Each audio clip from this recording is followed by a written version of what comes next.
posição do Brasil piorou num relatório divulgado pela organização Transparência Internacional.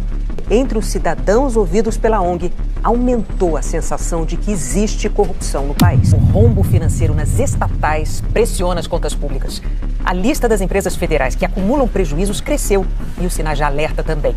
Depois dos Correios, a Eletronuclear pediu socorro ao governo. Documentos obtidos pelo jornal Folha de São Paulo indicam que o ministro Alexandre de Moraes e a mulher dele, a advogada Viviane Barsi de Moraes, usaram aviões de uma empresa do dono do Banco Master.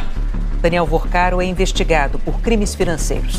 Nos Estados Unidos, a justiça negou o pedido da defesa do ex-ditador da Venezuela, Nicolás Maduro, para arquivar o processo por tráfico de drogas. Não, todos sabiam. Todos quem? Todos do partido, desde o presidente do partido, tesoureiro, secretário, deputados, senadores, todos sabiam que isso ocorria. Isso foi desde o seu ingresso, desde o início do seu...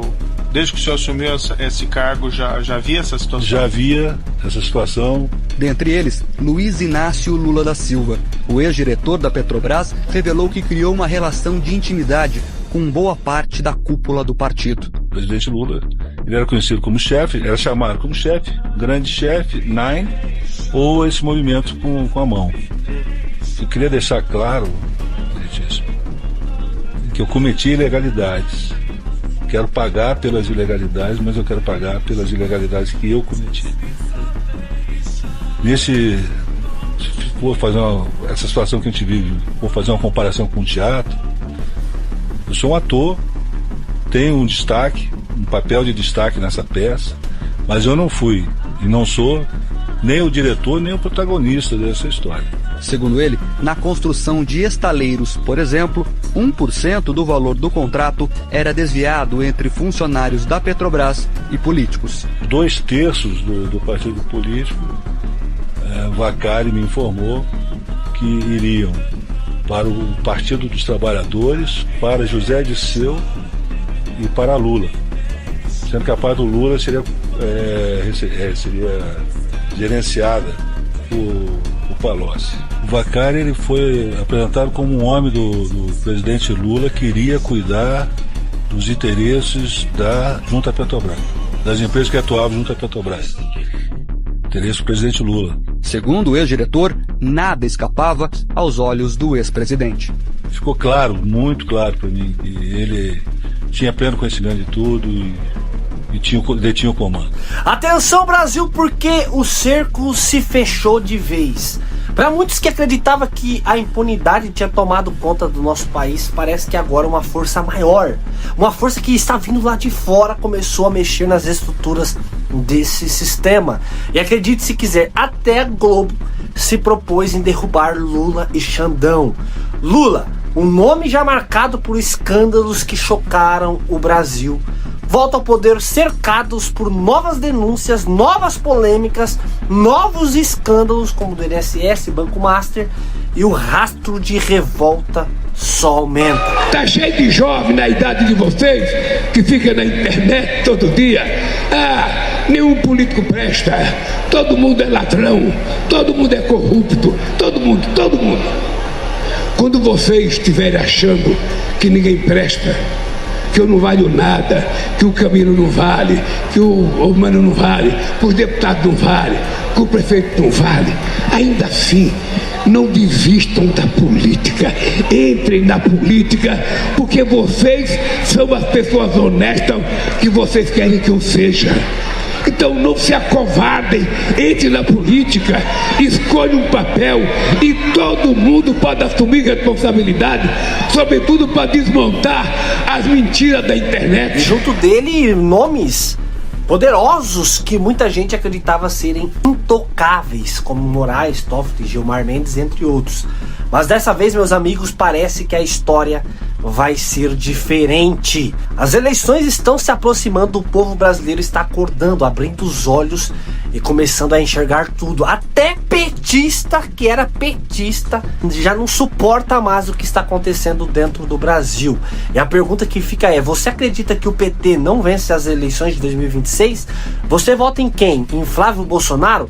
Comenta aqui embaixo, comenta 22, porque o que eu vou mostrar aqui nesse vídeo é pesado, é forte. Dessa vez o jogo virou e o desespero pode ter batido de vez, e pode ter certeza, eles vão se arrepender de ter nascido. Antes de continuar com esse vídeo, eu preciso que você me ajude encarecidamente, por favor, eu te peço.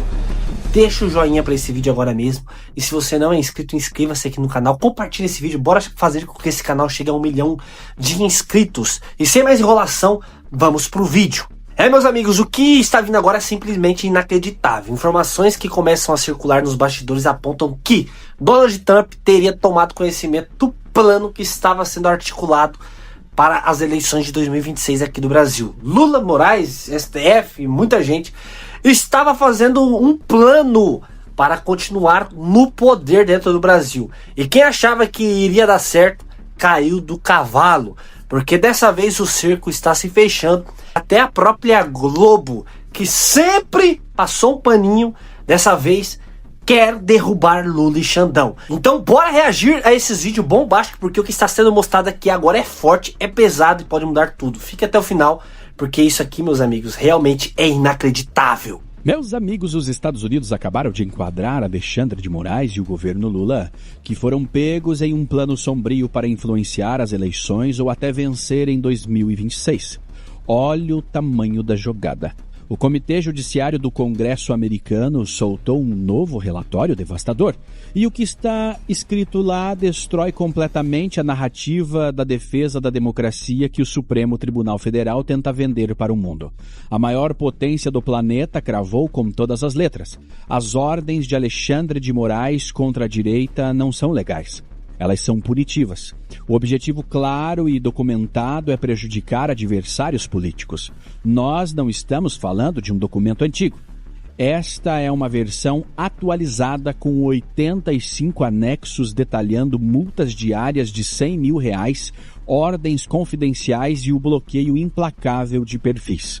O Congresso americano está dizendo ao mundo que o processo eleitoral brasileiro corre o risco de ser manipulado não por fraude nas urnas, mas pelo silenciamento prévio de um dos lados da disputa mesmo.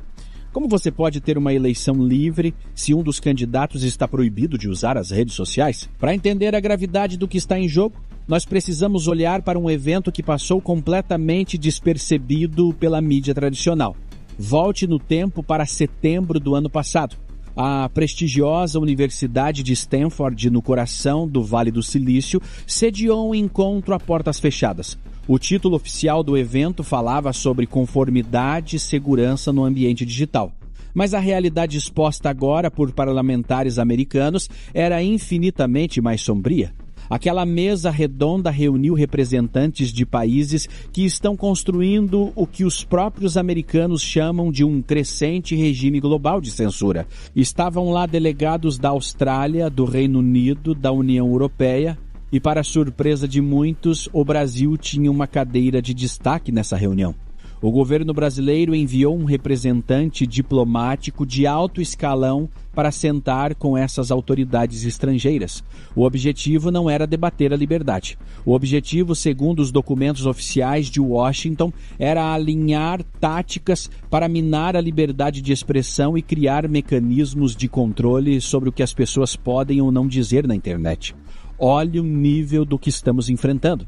O Brasil, sob a atual administração, não está apenas aplicando a censura dentro das suas fronteiras. O país se tornou um laboratório ativo, um parceiro estratégico em uma aliança internacional desenhada para calar vozes dissidentes em escala global. Eles foram aos Estados Unidos para discutir como apertar o cerco. Mas a audácia do sistema brasileiro foi longe demais e agora a conta chegou. O Comitê Judiciário da Câmara dos Deputados americana lançou um relatório oficial focado exclusivamente no caso do Brasil. E as conclusões desse documento são um soco no estômago de quem ainda acredita que vivemos em uma democracia plena.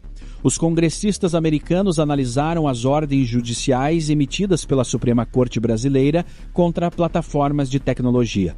Eles leram os despachos, analisaram as multas milionárias e chegaram a uma conclusão devastadora. As ordens emitidas contra a oposição, especialmente contra a família do ex-presidente Bolsonaro e seus aliados, não têm base legal sólida. Elas têm um caráter estritamente punitivo. O documento americano crava que o aparato judicial do Brasil está sendo usado como uma arma política. Eles chamam isso de lawfare. É o uso das leis e dos tribunais para destruir adversários que não podem ser derrotados nas urnas. O relatório vai além. Ele revela que houve tentativas de usar a força do Estado brasileiro para exigir dados pessoais e rastrear opositores políticos que estavam em solo americano, buscando refúgio contra perseguições. É uma tentativa clara de estender o braço punitivo do Estado para além das nossas fronteiras, desafiando a soberania de outras nações. Só que tem um detalhe nessa história que fez o Palácio do Planalto perder o sono. Os americanos não estão apenas preocupados com o que aconteceu no passado. Eles estão olhando para o futuro. O relatório aponta diretamente para o calendário eleitoral brasileiro. Eles sabem que as pesquisas mostram um empate técnico entre o atual presidente e os principais nomes da oposição, como o senador Flávio Bolsonaro. E a conclusão de Washington é assustadora. A máquina de censura e as ordens punitivas têm o poder de prejudicar significativamente a capacidade da oposição de se comunicar com o povo nos meses que antecedem a eleição. Em outras palavras, o Congresso dos Estados Unidos está dizendo ao mundo que o processo eleitoral de 2026 corre o risco de ser manipulado não por fraudes nas urnas, mas pelo silenciamento prévio de um dos lados da disputa. Como você pode ter uma eleição livre e justa se um dos candidatos ou seu grupo político está proibido de usar as redes sociais? Como você pode debater o futuro do país se qualquer crítica mais dura ao governo ou ao sistema judiciário é tratada como crime? Resultado em contas derrubadas e multas impagáveis? A resposta é simples: você não pode. E os americanos já perceberam isso. Nós já vimos o ensaio geral dessa estratégia nas últimas eleições presidenciais. Eles sabem que tentar aplicar a mesma mordaça de antes terá um custo diplomático e econômico altíssimo. A denúncia de que o Brasil participou de um evento para exportar a censura e a constatação de que o judiciário está agindo de forma punitiva para influenciar as eleições são munição pesada. Se o governo brasileiro e seus aliados no judiciário tentarem forçar a barra para garantir a vitória em 2026, através do silenciamento, eles terão que lidar com a retaliação internacional. O que nós estamos testemunhando não é apenas uma crise política interna. É o choque entre um modelo de controle autoritário e a pressão de uma comunidade internacional que começou a acordar para o perigo. Alexandre de Moraes se meteu num problema tremendo. Antes, a Magnitsky parecia ruim, parecia uma coisa terrível. Agora, ser classificado como integrante de um grupo, de um assentamento ideológico banditístico, como um cartel, sendo classificado mundialmente como um narcoterrorista, não é brincadeira pra ninguém. E não depende de mim, não é interpretação. São coisas objetivas que a gente soma agora. Se ele não sabe é porque ele não leu. Mas ele tem que saber. O pepino dele tá assando. E meu amigo, não vai ter misericórdia. A porrada vai ser grande. Quando eu tô falando que não se trata de Magnitsky, eu estou falando que é algo muito mais complicado, como ser classificado como narcoterror. Você já sabe. Narcoterror.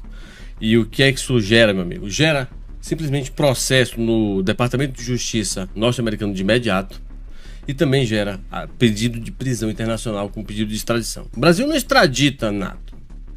A Venezuela também não extradita NATO. Aparentemente não é um empecilho. Só que tem um detalhe. Quem trabalha junto com o Donald Trump e convence o vice dele, o brother também lá da Rumble, um é o Martin de Luca e o outro é o Schwartz. Só que também os dois acharam por bem citar do nada dentro do processo da Trump Media que move contra o Moraes, pedindo 20 milhões de dólares de indenização porque tirou o Rumble do ar do Brasil.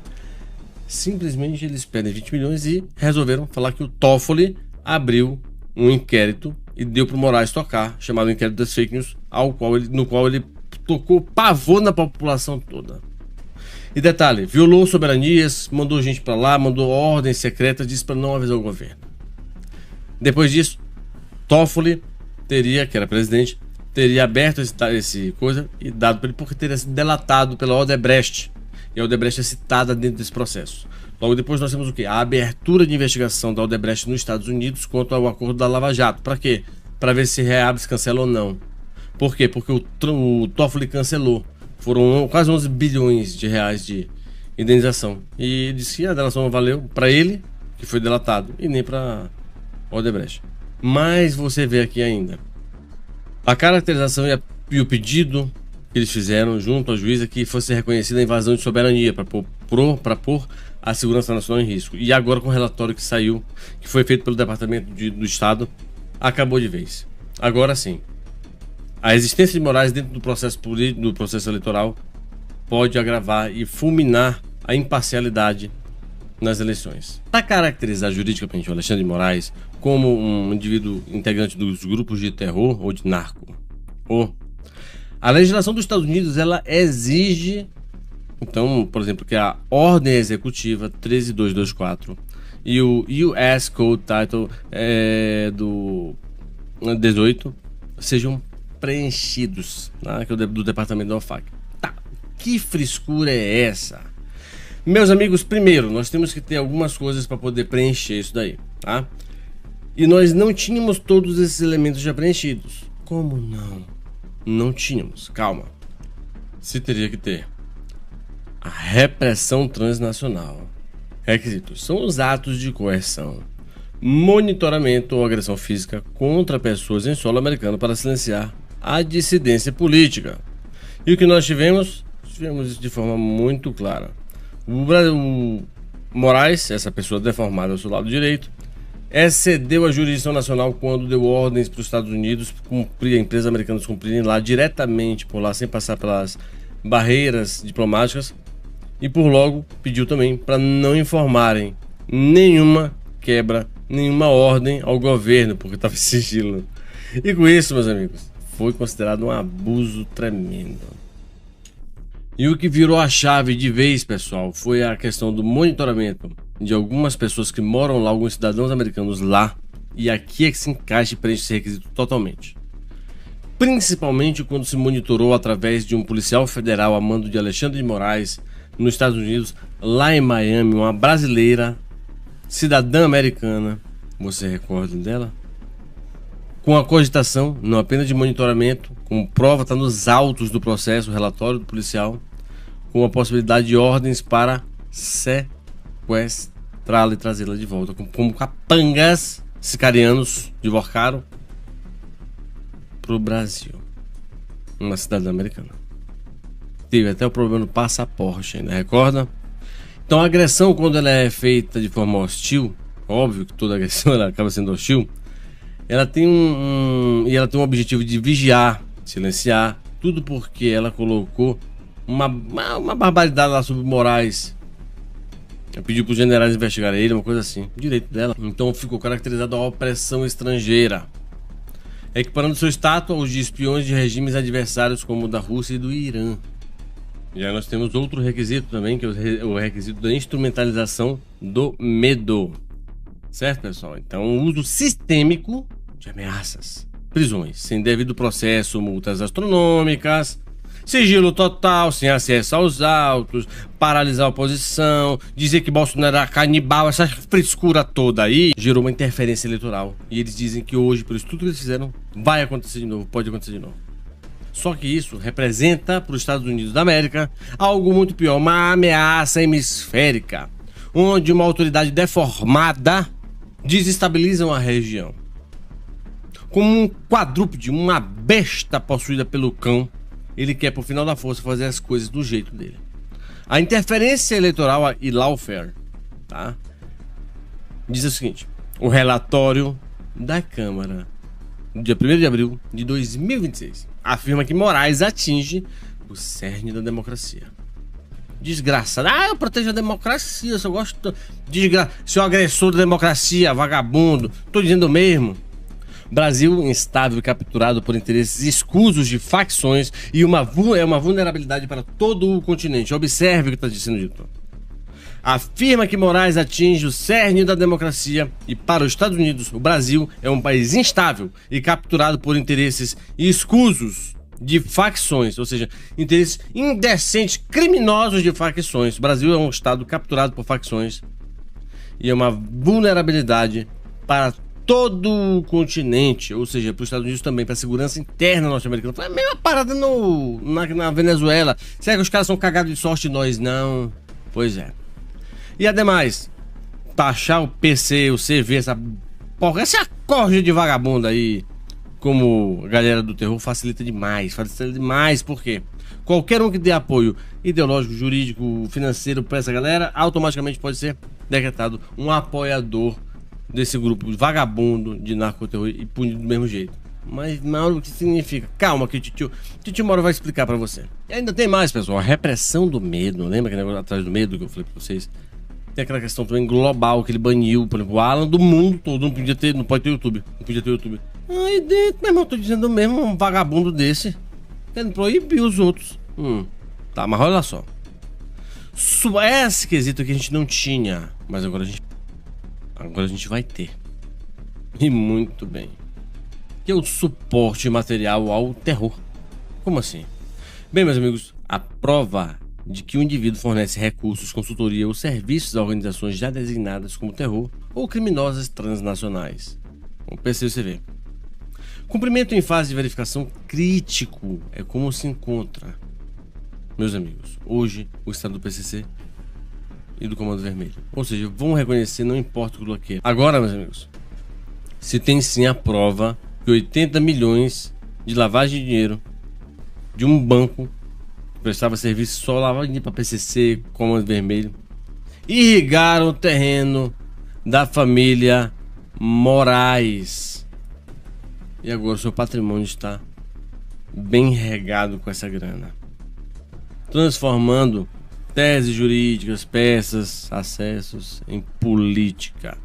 Resultado político. É o tal do acaso por acaso, né? O acaso coincidente ou coincidente acaso que custa muito caro. Porque vocês sabem que coincidência no Brasil custa caro.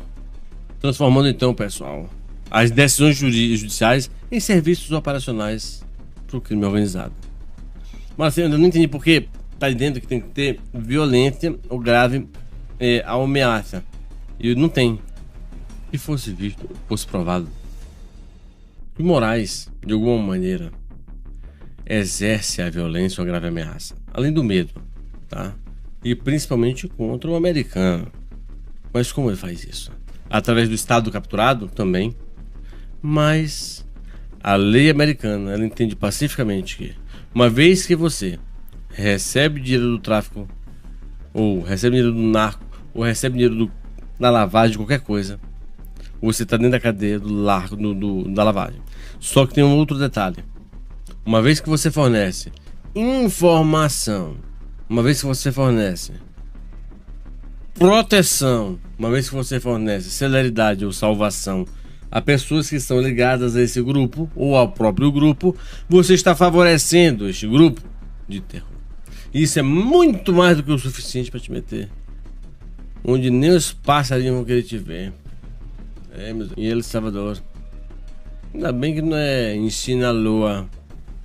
Ou quem sabe, a gente não sabe. Mas, meus amigos, eu digo a vocês, uma vez que Moraes dá condição, presta esse serviço a essas pessoas do narco, seja por orientação, seja o que for, como os Estados Unidos entende? Ele entende assim. Bem, então ele viabiliza o emprego da grave ameaça e da violência contra os cidadãos americanos quando o narcotraficante vem para assediar, para fazer a venda, para tudo isso. Deu para entender? Então ele viabiliza a violência dessas pessoas. Ou seja, o cartel tem grana por conta de informações, proteção à lavagem de dinheiro, proteção ao sistema de venda de droga, aprovar até... 40 palitos de maconha não é tráfico, é para uso próprio. Porra, pera aí, só se for Gilmar com aquele beição dele lá, que der 2 chupadas naquilo ali, o cigarro deve ir embora. 40, tu vai ficar, pô, alombrado para sempre, mano. Tu vai ficar muito louco, não tem cabimento. Mas sabe como é? O Gilmar queria liberar até 50 pinos de coca. Meu Deus do céu, cara, isso é muito insano. Depois de tudo isso que vimos aqui, fica cada vez mais claro que o Brasil está vivendo um momento decisivo. O que antes parecia impossível agora começa a ganhar forma diante dos nossos olhos. O cerco está se fechando, o jogo está virando de vez. E acredite se quiser, até a Rede Globo, que sempre passou um paninho, dessa vez está cutucando a ferida. E quem achava que era intocável está vendo o fim se aproximar. Mas a grande verdade é só uma: quem decide o rumo de tudo isso é o povo. E as eleições estão logo ali, e cada escolha pode mudar completamente o destino do país. E eu pergunto a você: você acredita que Lula e Moraes e todo esse sistema realmente vai cair? Você vai continuar apoiando o PT ou vai voltar em Flávio Bolsonaro em 2026? Comenta aqui embaixo, porque a sua opinião agora vale muito mais do que nunca. E claro, bora torcer para Trump realmente intervir nas eleições, intervir no Brasil. Deus abençoe você, compartilhe esse vídeo, deixa o joinha, se inscreva aqui, fique com Deus e até o próximo vídeo se Deus quiser. Fui!